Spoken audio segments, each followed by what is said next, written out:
welcome back to Sundays in the Garden. If you're new here, my name is Sarah, and on my channel I share things like garden tours, garden vlogs, seeds I'm sowing in different months of the year, jobs we can all be getting on with in the garden in different months of the year. So if that sounds like something you'd be interested in, I would love for you to subscribe so you can stay up to date with how the garden grows in 2024. Today I'm going to take you on a tour of the cottage garden and allotment area so you can see how things are growing and developing in the month of February. So as I step out the back door here, the first thing I notice is everything is looking so much greener and more full of life. There are buds on the trees, there is green in the beds, and a lot of pots over here. These pots I got off Facebook Marketplace, and I'm hoping to grow a lot more of my fruit and veg in pots as well as the beds, but I'm hoping to free up the beds for larger things like pumpkins and brassicas, so we'll see how I get on with those. Coming over here to the blueberries, all of the blueberries have now got some new green growth on them, so here you can see the shoots. This one I think has probably the most shoots on it at the moment, so it is now high time to stake this one so I can get it into a good position for when the fruit starts to form. But it's so lovely to see this lovely new growth appearing, and over to the other ones, and they've all got new growth on them too. So we'll turn over this way, and as you can see, this one's just in bud at the moment, and nothing's really burst forth quite yet. I think that's not quite as early fruiting as the first variety. And then over here we've got a few little tiny leaves and buds on this one as well, so it's great, really lovely to see, and very different from last month, so that's brilliant. Down here I've got some hyacinths that I planted. If you look at my earlier videos before Christmas when I was doing my bulb planting, these were planted just I think in November, so it's lovely to see these, but they're getting quite large already, so we're hoping there's not going to be too much frost in the next few days and weeks. And in here are some tulips which are poking through the surface again. Thankfully not too advanced. I've seen some that seem much further advanced on other people's channels and Instagrams and things, so I'm happy to see they're only just poking through, and hopefully they'll be fine if we get some cold weather in the next few months, so it's lovely. And then coming over here to the Montana clematis, there are some lovely new green leaves on here and some buds for the flowers as well. So at the moment we've only got a few on here, but I do think it'll fill out a lot more in the next few weeks and months because it often looks like this to start with. But once it's fully in leaf and bud, I'll be able to see where the old stems are that need cutting back and where the ones are that I want to keep.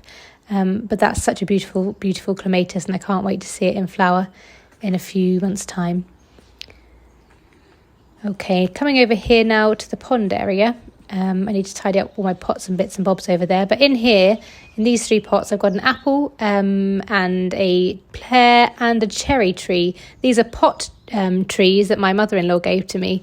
And they're really, really lovely actually. But I'm not sure whether I'm going to keep them in pots or whether I'm going to move them to the vegetable bed area. But they're really, really lovely, and they're already in leaf. So it's lovely to see.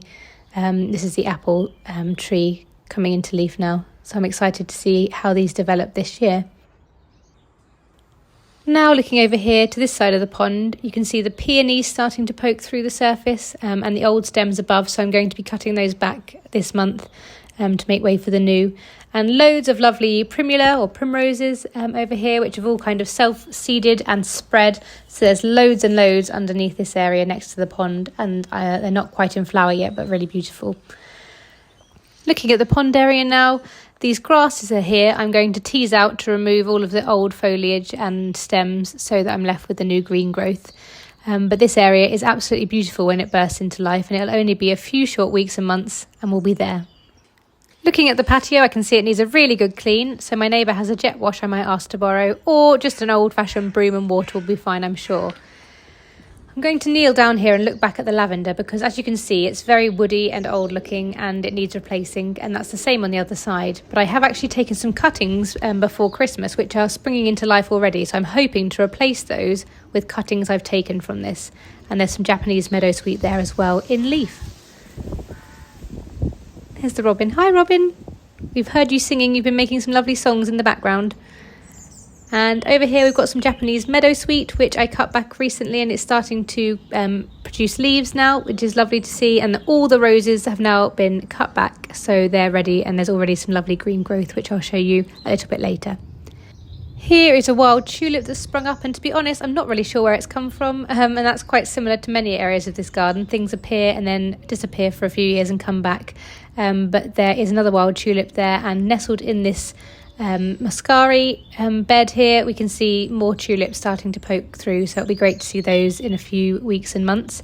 There's also some Centura cornflowers, there's sort of giant cornflower variety at the back there, and they come into life every year as well, and I really love those, and so do the bees and also the goldfinches as well. They love the seed heads.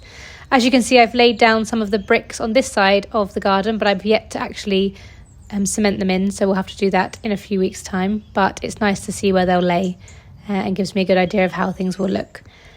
Let's come over to this area of the garden now, which is my spring bulb area, and it's doing really well. In the pots we've got the daffodils in this pot here.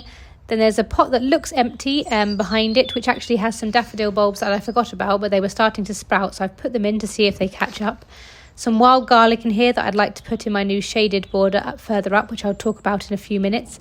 And in the furthest pot here, we've got some daffodils and some crocuses as well, which are further behind the natural crocuses that are naturalised in the lawn, but I'm looking forward to seeing those in a few weeks, hopefully. So they're all doing really well. And then if we come and take a step back, we can see all these bluebells starting to pop up in this spring bulb area.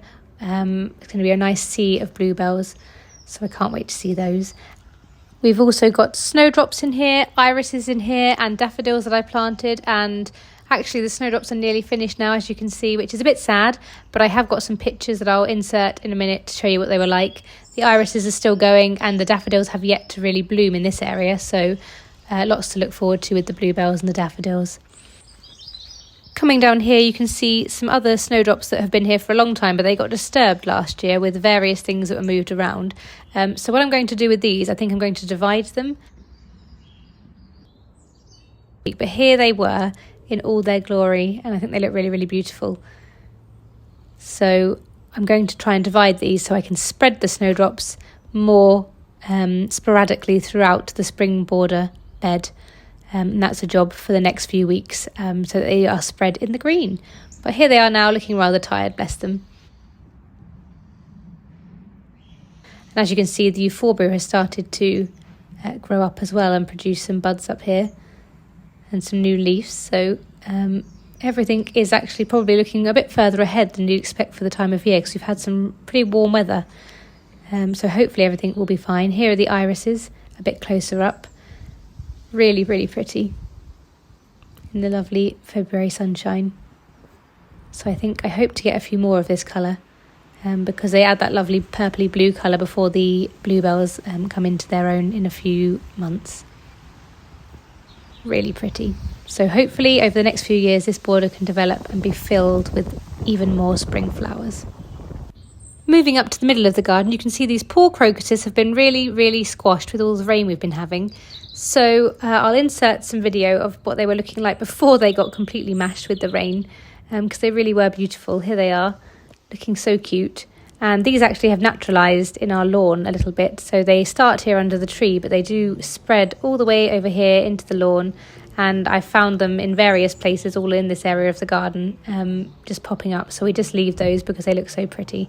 There are some in the border over there as well, and they've kind of spread out. I'm not sure which way they've spread from, whether they've come from the tree or from those.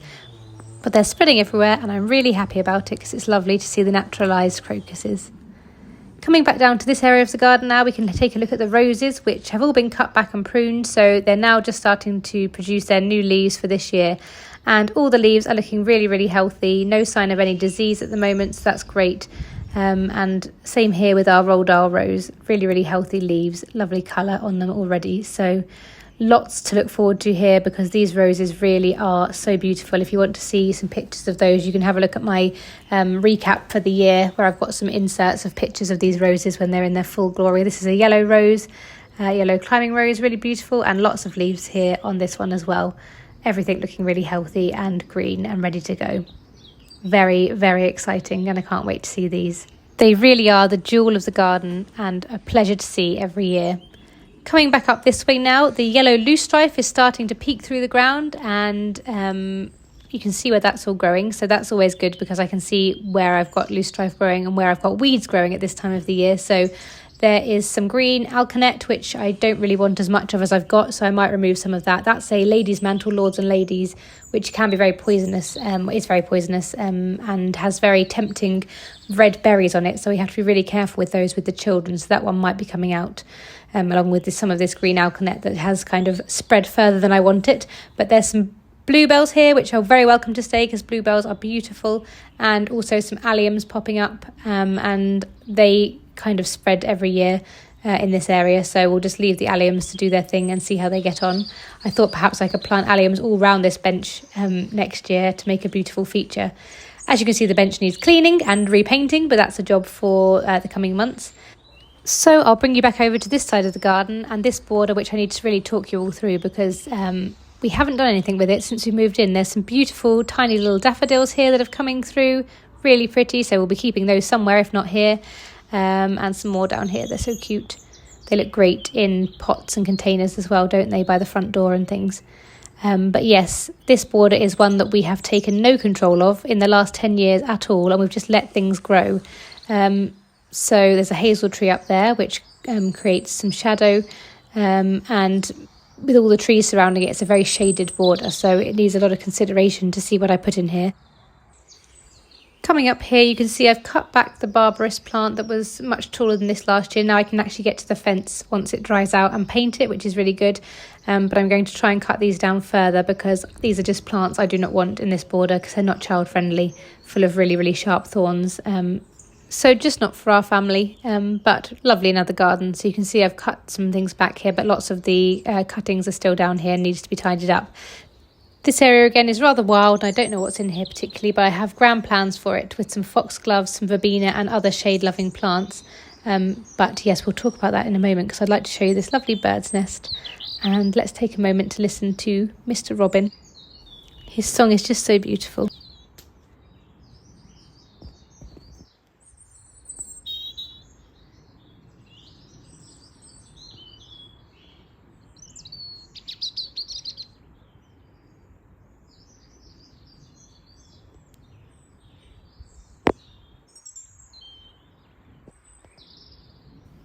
So cute. The bird song has really ramped up in the last few weeks as well. It really does signal the start of spring and the nesting season, so it's really exciting. Turning back now away from this border, we'll come back to that in a moment, but I'm going to walk up the garden and take a look at this area. And up here we've got Loosestrife poking through again and lots of bluebells. So this is like the bluebell Dell really in this section of the garden. And I can't wait to see this when it comes into life because it's a really beautiful area. I think there's a random tulip back there. It could be an allium, but we'll have to keep an eye on that. I don't know where that's come from. And yes, the lovely bluebells here and some daffodils at the top there. Really, really doing well. And you can see the loosestrife in there as well. But they don't compete with each other because the bluebells are finished before the loosestrife gets nice and tall. So they work really well together. And I can definitely recommend them as companion plants because they look great. Standing up now and walking up this area, we can see the decking area, which needs a good clean. I'm thinking I might get an outside rug as well for this area and bring my chairs back up. But it's a beautiful area my dad put in for me, and has many, many different uses. And up here are some foxgloves. So I've planted some foxgloves and I've got some seedlings in my utility room inside, but these are to start me off this year because I'm hoping they'll flower. And they're going to go in the new woodland cottage garden area. In this border. So this border is having a new lease of life with lots and lots of foxgloves, hopefully. And I'm hoping these ones might actually flower and I can then use the seeds from those flowers to scatter in the area for next year as well. And then coming up here, anyone who's been following for a while will remember me planting all of my tulip bulbs up here in, I think, the end of October, November time. And pretty much every single one has poked through. I think I counted maybe two or three that haven't come through. Maybe they're just a bit later or perhaps they're not going to come through. But that's a really, really good success rate. So I'm really pleased with those. They're from Farmer Gracie. And there has been a few that have had a little nibble, as you can see here. Someone's been nibbling on them, but I think they're going to be okay. And they're generally looking great. So we're just hoping for not too much cold weather and that they continue to grow well in the coming weeks, because this area is going to be spectacular, I think, come end of April, May time, if they continue to do well. The star jasmine I put in on this hazel hurdle fence has continued to grow and it's getting a bit bigger, so that's nice to see. And over here we have some bluebells and I think more green alkanet, but I'm thinking actually some foxgloves in this area will be beautiful as well, wouldn't they? Shade-loving cottage garden plants, so we might put some of those in there as well next year. Some alliums, which sometimes appear here, sometimes do not, depending on the year, but I seem to have quite a few here this year, so we'll see how they progress in the coming weeks. But lovely to see. And then I'll take you quickly into the greenhouse actually, because in here I have got a few things going on. In my previous videos you'll see, so it needs a bit of a tidy up again. We've had tidying last year, but it's got out of hand once again.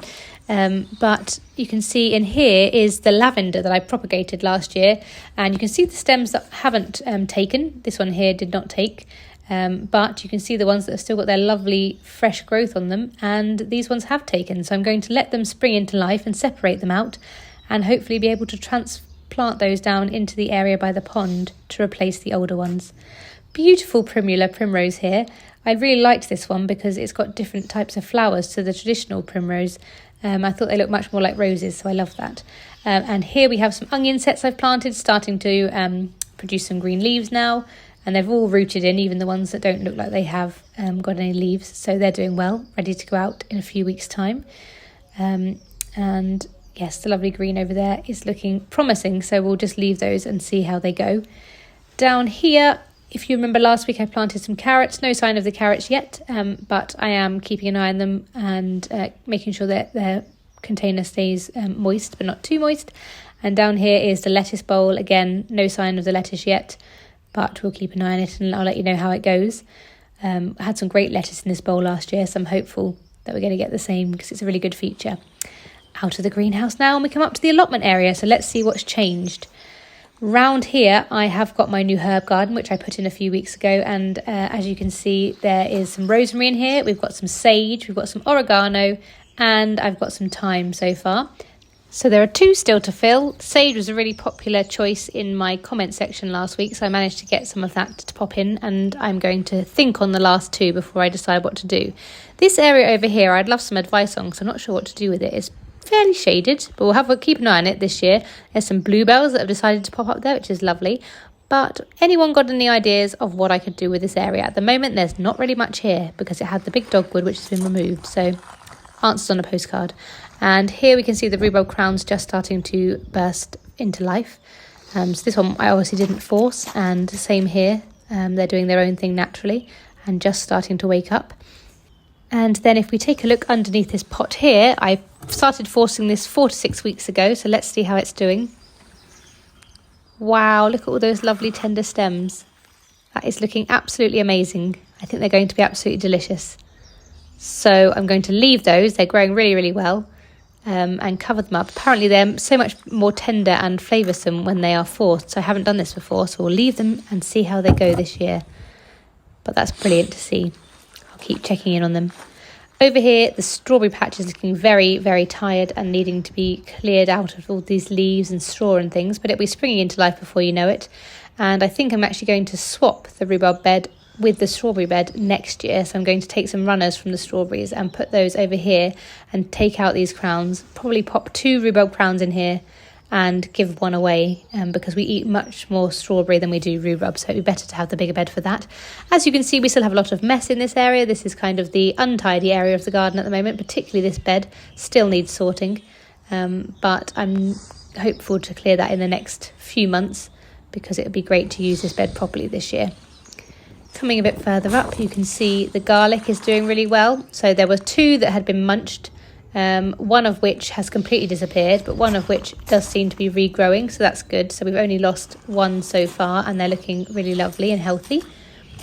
Up here we've got a giant leek. I don't think this really does it justice on the camera, but it's quite a chunky one, this one.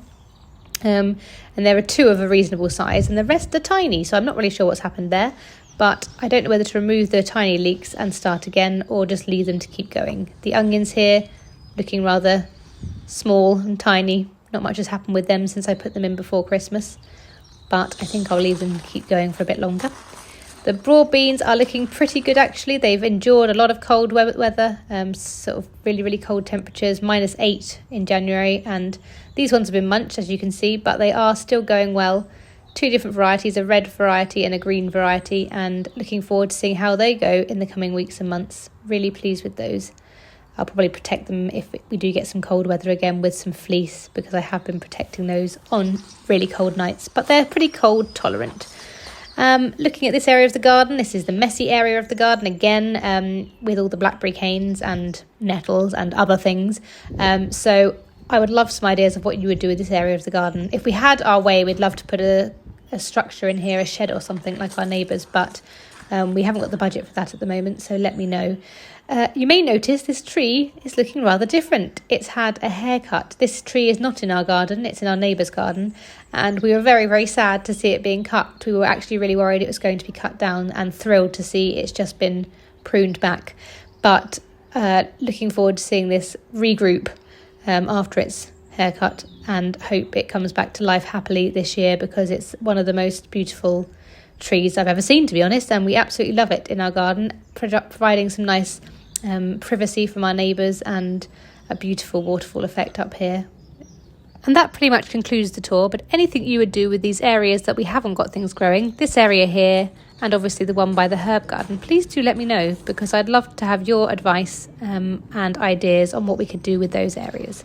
And let's head inside. So that concludes my cottage garden and allotment tour for February. Join me next week where I share my top jobs for us to all be getting on with in the garden and allotment in the month of March. If you've enjoyed the video today, please like and subscribe, and I look forward to seeing you next week. Have a great week, everyone. Bye!